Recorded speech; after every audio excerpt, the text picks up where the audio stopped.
person want to donate to whatever is going on at Camp Oakland? So at Camp Oakland, we have adjudicated youth. What's an adjudicated youth? So they're juveniles who come to us through the court systems, Okay. all over Michigan, Oakland County, Wayne County, Macomb County. They have offended in some capacity. Sure. And so when they come here, it's a residential program. It's 6 to 9 months. They stay on campus here. They receive schooling from Oxford School District teachers. Okay. And the main goal is to really rehabilitate these youth. They come from poor backgrounds, a lot of poverty, a lot of neglect, abuse. Really sad stories for some of these kids. And a lot of times this is the first place where they actually feel secure. They have structure. They have caring adults who actually want the best for them. So this is some of the first times that they had these positive interactions with adults. Are there the formal established programs, or you just sit around and teach them how to weave baskets?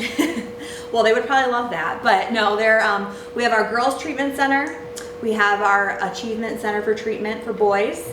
And then we just recently opened up our LPC, which is Life Preparation Center. Our kids that come here are between 13 and 17 years old. The LPC program is a little bit different, whereas they aren't going to school like a normal school day. Mm-hmm. They are on their GED track to get their diploma, to get their GED, and so their schedules are a little bit more open as far as what we can do with them. Mm-hmm. And so some of the things why it's super important that people know about us and donate to us is we are trying to give these kids the skills and resources to be able to go out into the world and to do better, to have a better path, to make better choices. So we are implementing a career workshop where we have local businesses come in, whether it's hardwood flooring, installing that, whether it's a barista, whether it's a bank teller, something where they don't necessarily have to go on the college track, but they can still have successful jobs once they leave here. Yeah. Where on earth is Camp Oakland? Because we hear the name. Yes. Oakland, camp, we know those two words. Where is this place? Because it's a beautiful place. So we are located on 160 acres, right off of Drainer Road. It's 820 James Hunt Drive. We have a vast forestry. We have a handsome lake. We have so much beautiful grounds, which also helps in the therapeutic aspect of it. We have therapists on site too that help these children. And so just being in nature, being immersed in something other than the street life is huge for them too. And imagine a pretty big shift for them. Oh, absolutely. It's night and day for a lot of these kids. Half of them probably have never even been to a forest or a park or anything. So. Excellent. Well, I want to thank you for taking time. I appreciate it. I think you're going to do real well in your new gig, by the way. Well, thank you, Chuck. Appreciate it. We'll talk soon. Sounds good. The Chuck Cameron from Camp Oakland. We're having a good time here. I'm out here with Brooklyn Brado, and we're talking on the edge of this beautiful lake. Brooklyn, what are you doing here, and what's the event that you're here for? Can you tell me? I'm here taking headshots for a donation of $10 towards Camp Oakland. Excellent. And I'm just here to raise awareness to Camp Oakland and also for myself. Are you a photographer? I am, yes. I see you. You have a nice camera. Thank you. What kind of photography do you do? Typically I do couple shoots, individual portraits, starting out with some maternity with Jessica. Sure. Yeah. All right. Excellent. And this is a pretty good setting for photography, right? Yes, it is. Yeah. Yeah, I love the open scenery, the different options that we have for backdrops. Excellent. And what do you hope to do with the photographs that you take? I'm going to go ahead and send them to the clients and then also possibly post them on my socials. That would be very cool. Yes. All right. How long have you been at photography? So I've been into it for 10 plus years, but I just started getting serious about it about 2 to 3 months ago. It's amazing what you can do with a camera. Yes, it is. Thank you. Well, we thank you for your time. Thank you course. for the headshot, by the way. I appreciate that. course. And I will talk to you soon. Awesome. Bless you. Thanks. Thank you. We'll talk soon.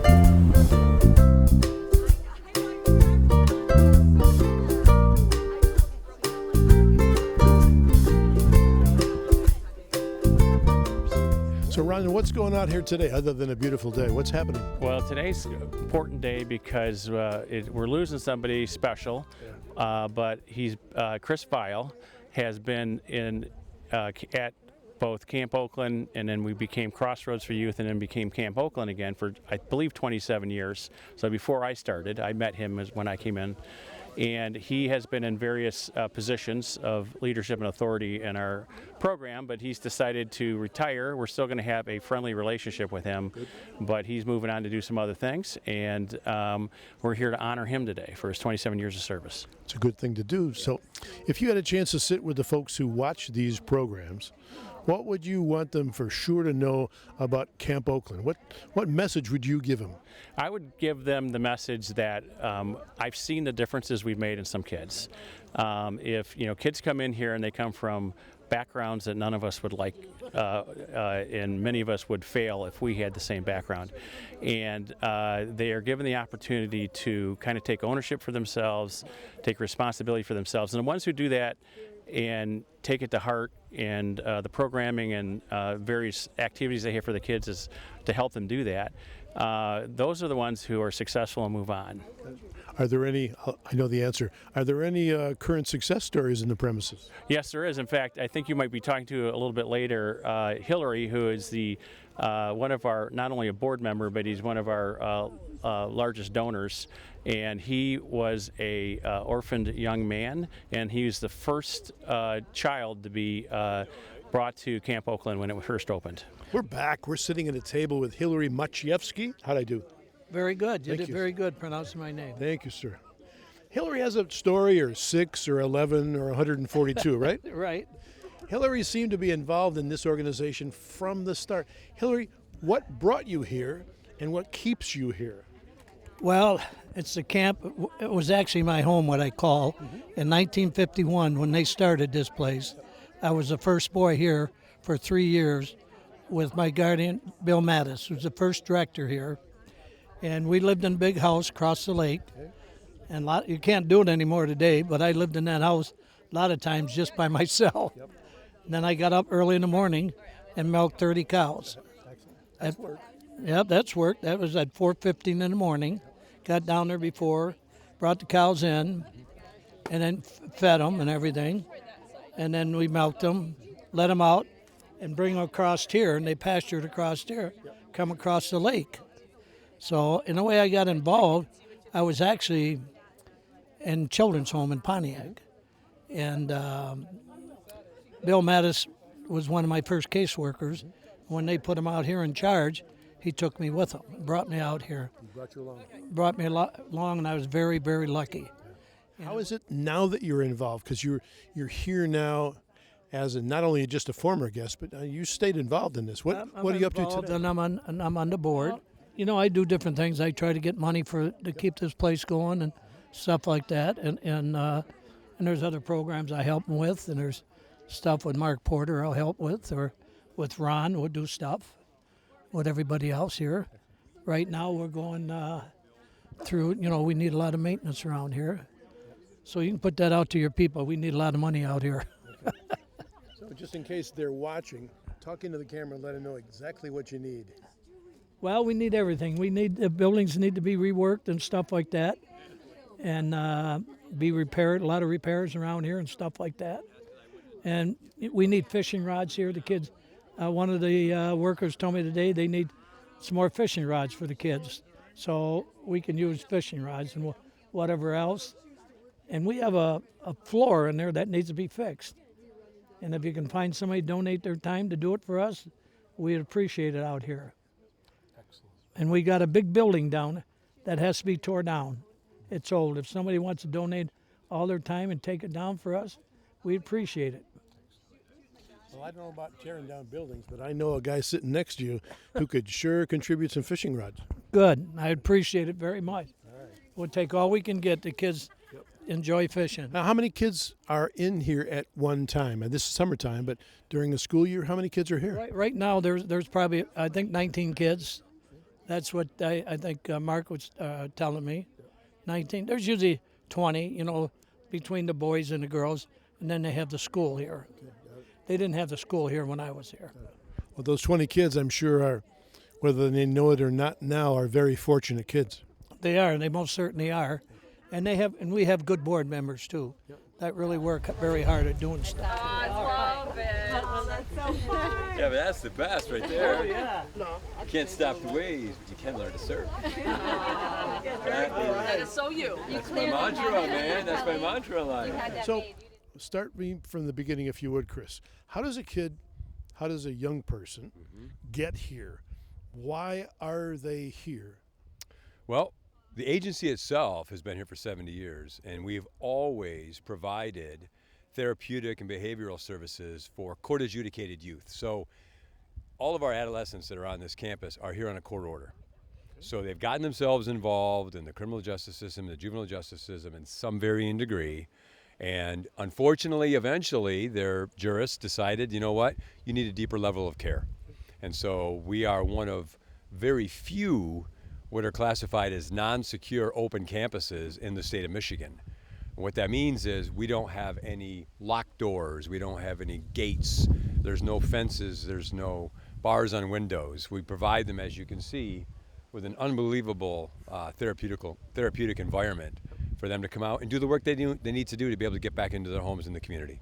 So if a young person gets here, it is because a court said, get on down the road, you need some help, and these people can help you? That is correct.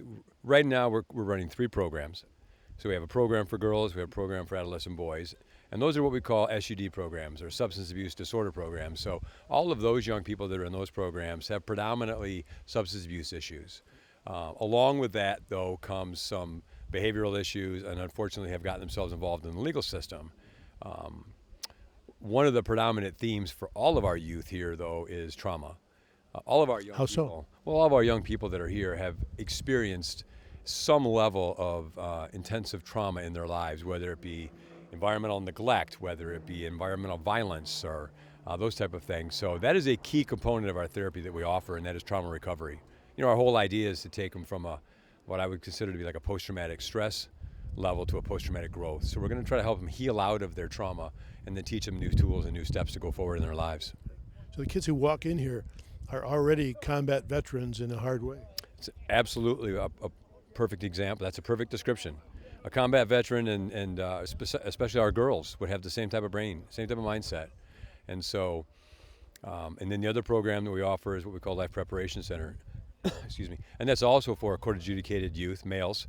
But that program offers all of the therapeutic elements of our other ones, but also a very strong vocational component. So we're teaching them building trades, auto mechanics. Right now we're doing a big landscaping component because the weather's so beautiful, and as you can see, they do a wonderful job on the grounds under the assistance and the tutelage of our own professionals, and then also collaborating with volunteers in the community to come in and teach some crafts.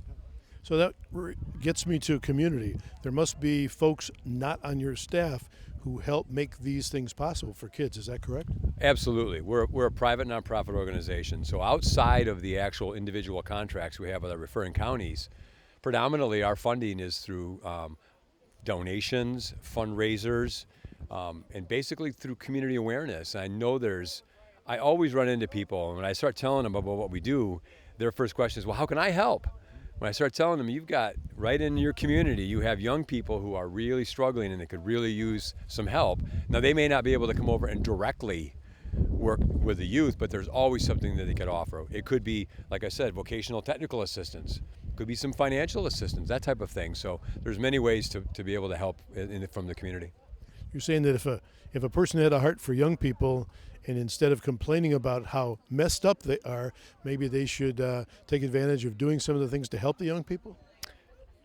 You said it beautifully, and I always put a challenge on someone's heart, and that is, it's very easy to remain in the distance and judge.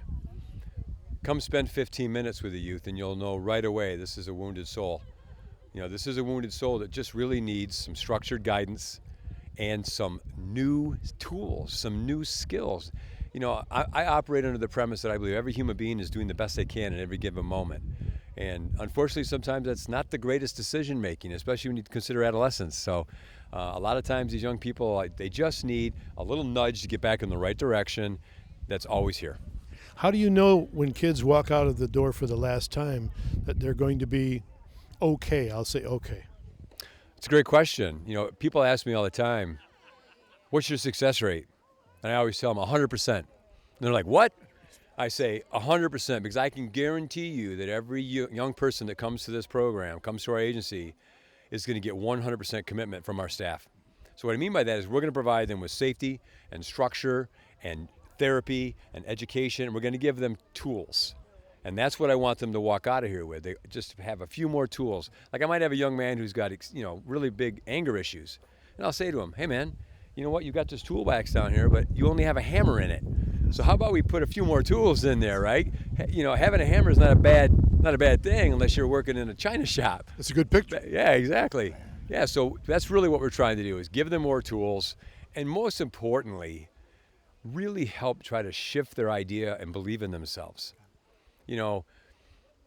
All the kids that come here, they come to us with so many labels, so many diagnoses, conduct disorder, ADHD, anxiety, all these labels. And what I try to tell them and what we do as an agency, what we believe in that they are human beings with infinite potential. And that's what we want to really lay on their hearts and their minds. Like, you can do this. You can absolutely come in here and change your life, but you got to do the work. Now, do you think that young people really come to believe what you just said? Some do.